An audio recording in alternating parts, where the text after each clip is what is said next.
Good morning and welcome to another Ministry Minute. We're going through a series looking at key themes in the letter of Paul to the Romans.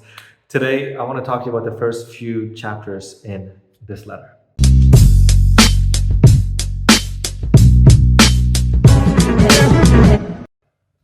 Paul begins, as per usual, by giving his greetings to the church in Rome. He dives immediately into what the gospel is. The gospel, Paul says, is God reconciling the world back to himself through Jesus Christ. When we look at what Jesus has done, we see what sin, first of all, has done to us. Sin has broken that relationship between us and God, which has resulted in death.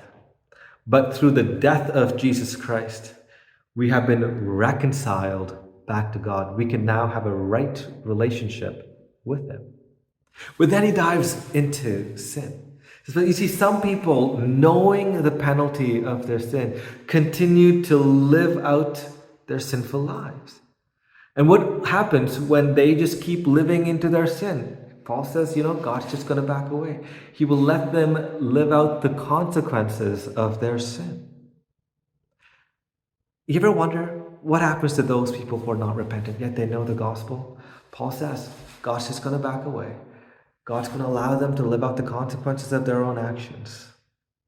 In hopes, and this is what's important, in hope that one day they will hear and see and understand the gospel and will repent of their sin and be reconciled back to God. You see, in chapter 3, Paul says, even though we are unfaithful, God will remain faithful. Even though we are unfaithful covenant partners, God, through His divine love, mercy, will remain faithful to us.